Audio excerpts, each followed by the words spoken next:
Kaya po, meron tayong vintage na Santa Claus. Kaso lang, hindi siya nag-snore. Dapat niya humikip yan, gumagalaw lang yung kanyang tiyan kasi natutulog siya. So, nag-snore siya dapat. Kaso, parang sira yung kanyang mechanical. So, try natin ayusin.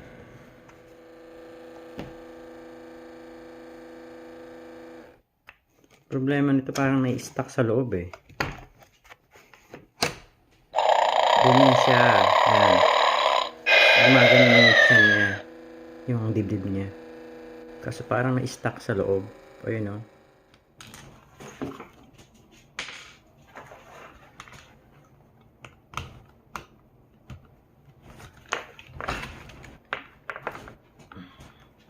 Hiwalay natin siya.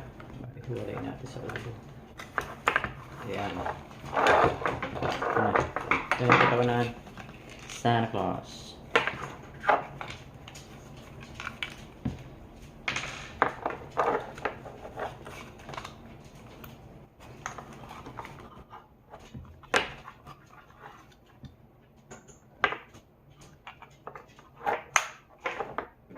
Parang lumuwag yung tornilyo.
Hindi siya bumabalik. Oh. Stuck. May stuck siya. Dapat naglalaro yan. Nagpapump.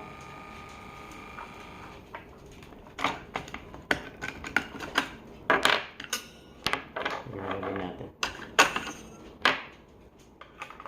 Iwalay natin.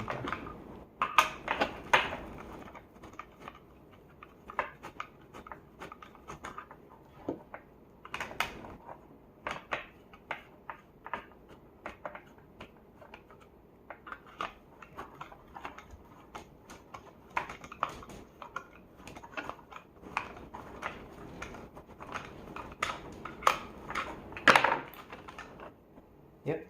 Tingnan natin yung kanyang paa.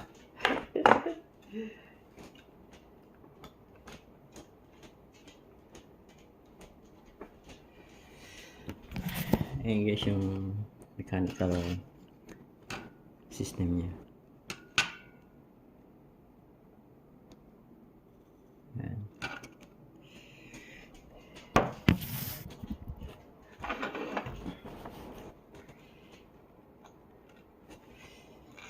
Ayan o, kita nyo, umangat siya o.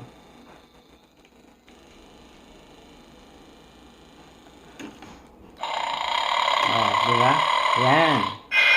Oh, yung sinasabi ko, na tumaangat yan. Oh.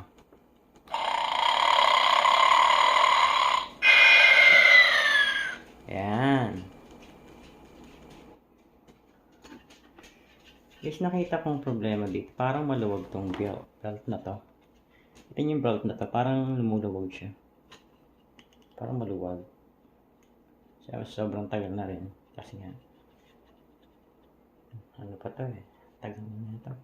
Mga 1990 to. Vintage na to eh.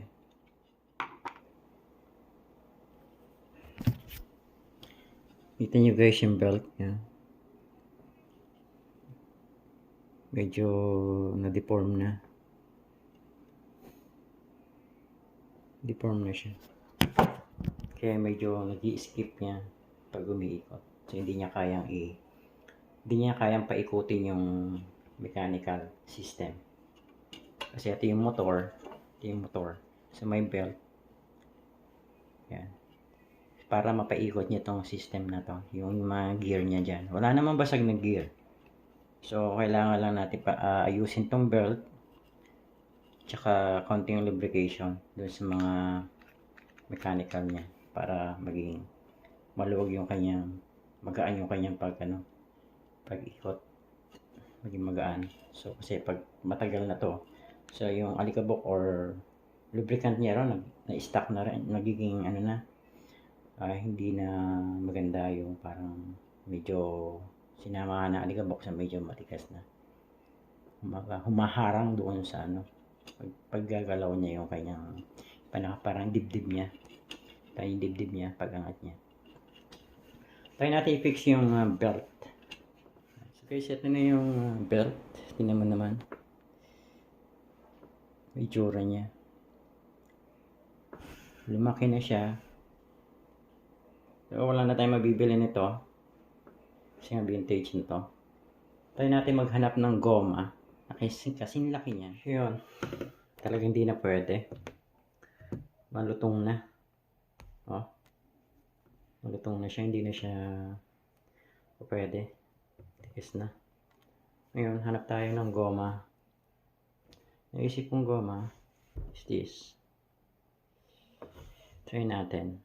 Ginawa ko na to. So, pinhole ko lang siya para yung sinukat ko yung tension niya. Pwede siya.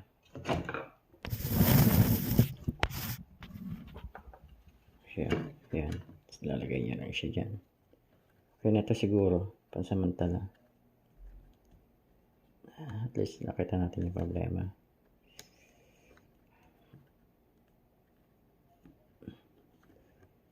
Set natin yan. Try natin paandarin. Hindi siya masyadong masikip. Dapat medyo maluwag din siya. Try natin. Okay, diba? Okay na siya. So yun lang talaga yung goma, tsaka goma problema, tsaka yung konting lagay tayo ng oil dyan. Maglagay tayo ng oil. So naglagay na ako ng oil dyan. Konti lang para hindi siya tumulong naman doon sa mga iba pang parts. Yan. Tayo natin ulit.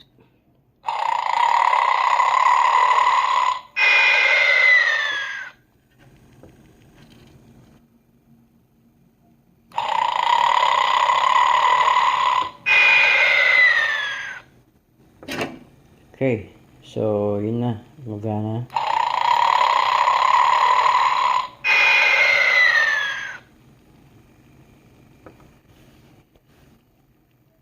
So try tayo maghanap ng original na goma. Hindi naman original, basta yung magandang katulad nito. So,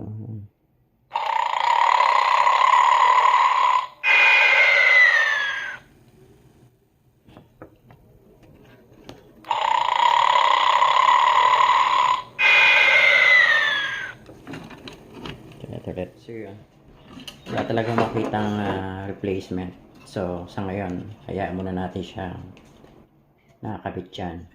So habang gumagana naman siya.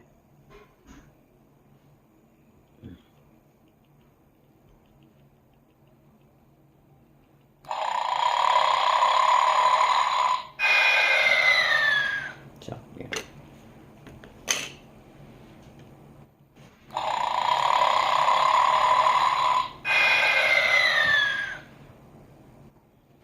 Okay, balik natin muna. Fix muna natin siya. Fix natin. Okay, mga simple lang naman. Pwede nyo ayusin.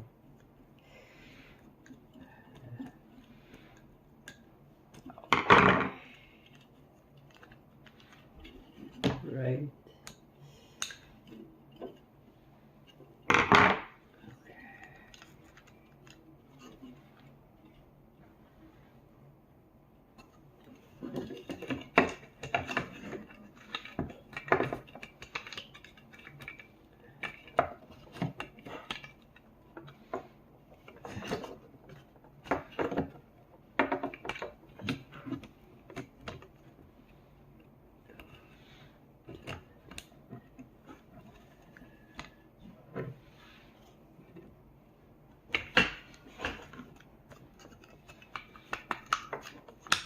So yun guys, mukhang naayos na natin. Kita niyo yung libero. Mukhang maayos na. Yun lang talaga yung driving belt na yun eh. Hindi niya kayang i-drive yung mechanical. Kasi maluwag siya. Wala nang tension.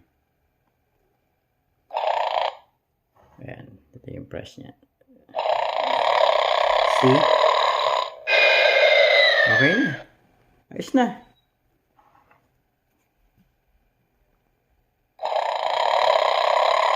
Okay. Kaya kung mayroon kayong ganito, same problem. So yun lang yun.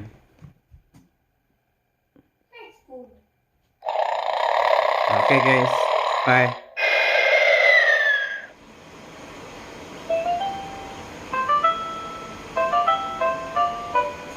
Next project. Ayaw umikot nito. Try natin yan.